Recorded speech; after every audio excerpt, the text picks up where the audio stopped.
Hi, welcome. This is Genein Letford, your intercultural creativity keynote speaker, and I am back with you with a live on this wonderful Wednesday. And we're going to be talking about associations. And so let me bring up our PowerPoint. And so, because I love visuals, I love images, and I love helping you see what we're talking about in a myriad of ways. So, we're going to talk about how to make those unobvious associations, which is a creativity skill. Once again, this is intercultural creativity. And for those of you who are new, intercultural creativity is a new concept. Basically, it's what emotional intelligence was 20 years ago. Remember when Dr. Daniel Goleman brought up this phrase, emotional intelligence, in the mid 90s, and people were like, emotions? What? No, this is about business, bottom line, black and white. And now we know, the brain knows, the neuroscience has shown us that emotions, leaders who understand emotional intelligence and how the brain deals with emotions, that's a big leadership skill. So intercultural creativity is what emotional intelligence was back in 1999. And I'm proud to present it to you today. Intercultural creativity is the process of problem finding and problem solving with value, relevance, and novelty with people from various cultural backgrounds and various lived experiences. That's a lot to take in. So it's the intercultural competence part and the creative thinking part coming together, people who have exercised these same skills, and you can develop these same skills because they sit along the same cognitive processes. So, and I talk about that in my 7 gems. Please go check out podcasts and the book that's coming out about the 7 gems. So as far as creative thinking, first of all, I always mention that people think it's just the arts, but creative thinking is the process of problem finding and problem solving with relevance, value, and novelty. And it sits on a lot of cognitive skills such as divergent thinking, reframing, combinatory thinking, right? Conceptual combinations, unobvious associations, which we'll be talking about today, and metaphorical thinking, plus a few other cognitive processes. But these are the ones that I really do a lot of hands-on training with. Today, we're going to be talking about unobvious associations and what does that mean in your work life and in your personal life, in a day-to-day thinking life. And we're going to be talking about association barriers and how association barriers can really halt your ability to make these associations and combinatory bringing together of ideas. So I put together a task for people. About a week ago, I posted the question of what do these three things have in common? I said Abraham Lincoln, the Titanic, and Jackie Robinson, the baseball player. What do these three things have in common? Abraham Lincoln, the Titanic, and Jackie Robinson, the baseball player. And surprisingly, I put this on LinkedIn, on Facebook, on Twitter, and I even said, if you just take a stab at it, I will send you my book for free. And only 2% or two people responded. And normally, I get good response. And that made me ask why. I'm very curious. Curiosity is one of our 7 gems of intercultural creativity. And creative thinking forces you to think. It's not obvious, hence the title Unobvious Association. Creativity is work. It's cognitive work. It's emotional work. It's creative work.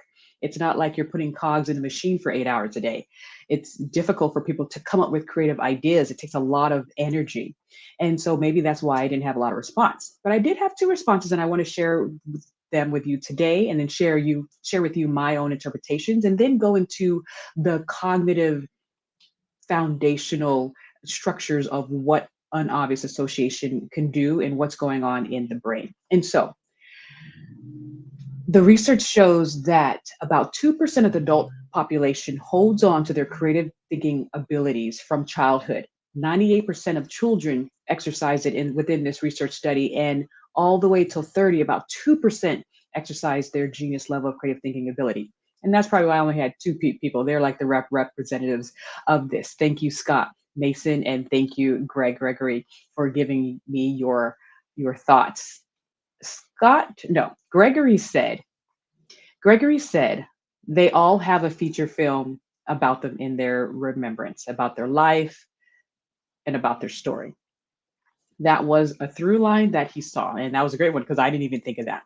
Scott mentioned that their lives ended tragically short. Abraham Lincoln was killed at a relatively young age in his 50s. The Titanic sank on its maiden voyage, and Jackie Robinson had a heart attack at the age of 53. And so those were two areas that I didn't even think of that they brought to the table. So here's my ideas of the associations between these two unrelated or these three unrelated concepts. April 15th.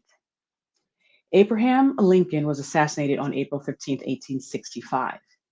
The Titanic sank on April 15th, 1912.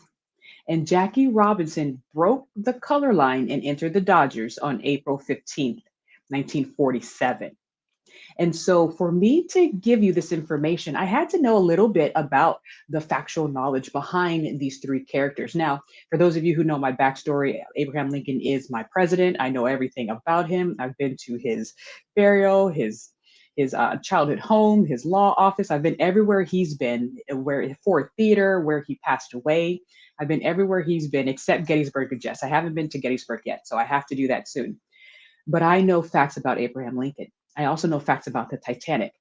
And I was looking up Jackie Robinson a few days ago. So because I had this factual knowledge already in place, my subconscious mind was able to make those connections. So for those of you who say, oh, I don't have to memorize some of this stuff, oh, I can just Google it. Don't forget that you have to have some knowledge for your subconscious mind to do the work behind the scenes to make those connections in order to produce new ideas. So don't just think you can Google everything and you don't have to learn any type of facts, because that's going to help you with your creative ideations when you have some things to connect. And here's another area that I saw.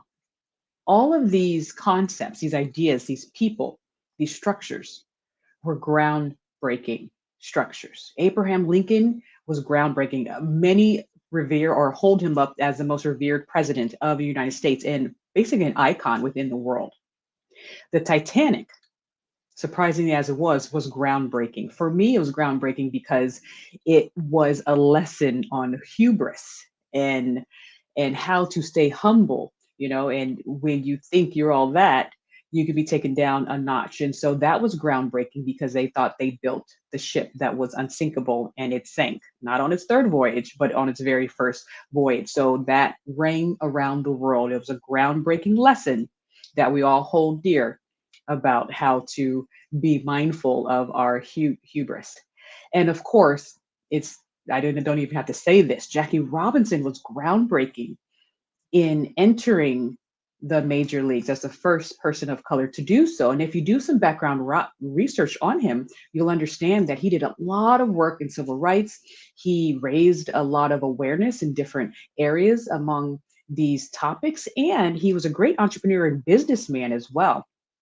And so it is sad that he died in his 50s because he had a lot more work to do. But his name, his legacy, and I'm a UCLA Bruin, so I believe we just named like half of the school the Jackie Robinson Sports Center. And so his name lives on. His work was groundbreaking. And just a little fun fact for you, not only did they retire his number for the Dodgers, which we've seen in different sports groups like the Lakers and the Dodgers, they retire the numbers, but he's the only athlete, especially in baseball, he's the only athlete where they retired his number in the entire league. No one can wear 42 in the entire Major League Baseball group. I don't care what team you're on. 42 is up with honor. And so these were groundbreaking. So what does this mean creatively? As a professional, in your personal life, as you're ideating what to do next as we head into 2022, I want to introduce the concept of association barriers. People who have low association barriers, low walls of association, are able to make connections across different disciplines, fields, topics, and groups, right? Abraham Lincoln is not necessarily connected to the Titanic, okay? He died 40 odd years, 40, 50 odd years before. Jackie Robinson is not connected to Titanic. But because of my walls being low, I saw those connections as I ran into facts, ran into storylines, ran into narratives about them. People with low association barriers have low walls to make those connections.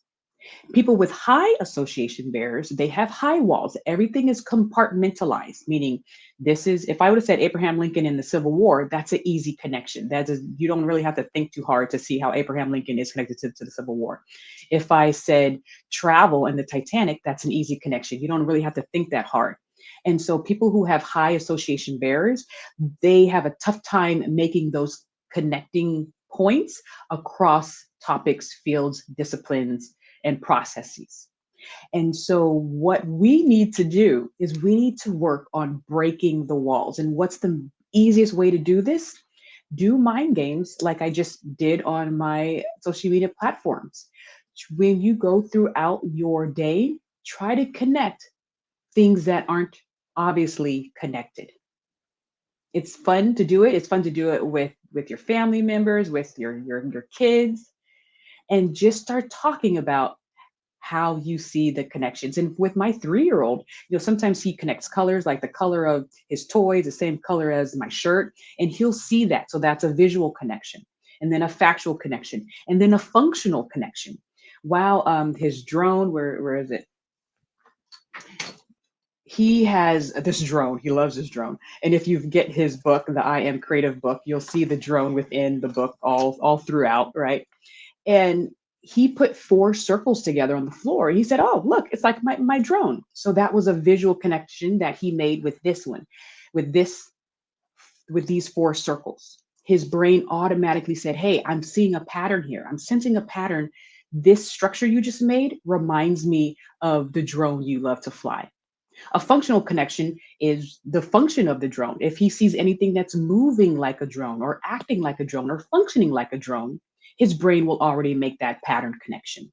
And so that is the type of thinking you want for you. That's the type of thinking you want on your teams, because it is those connections, especially those unobvious connections, that produces the new ideas that we need to move forward.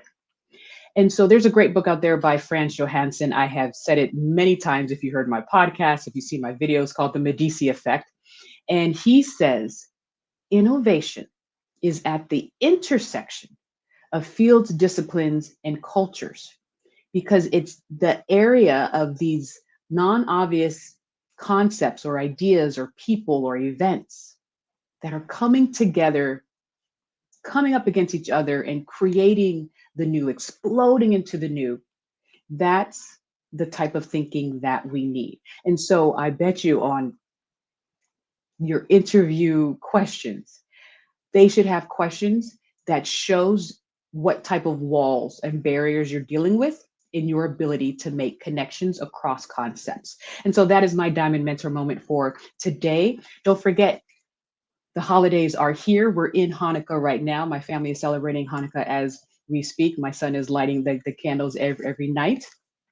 And if you're thinking about gifts for Hanukkah, for Christmas, for Kwanzaa, or any other holiday that you celebrate, think about giving the gift of creativity. We do have I Am Creative. The books are at GeneinLetford.com. And in the back, don't forget, we have some messages to parents, teachers, and caregivers about what to look out for as far as creative thinking within your child and creative thinking within you. So go check out I Am Creative. And on December 16th, we have the final book release. Yes, it is here. It is in my hands.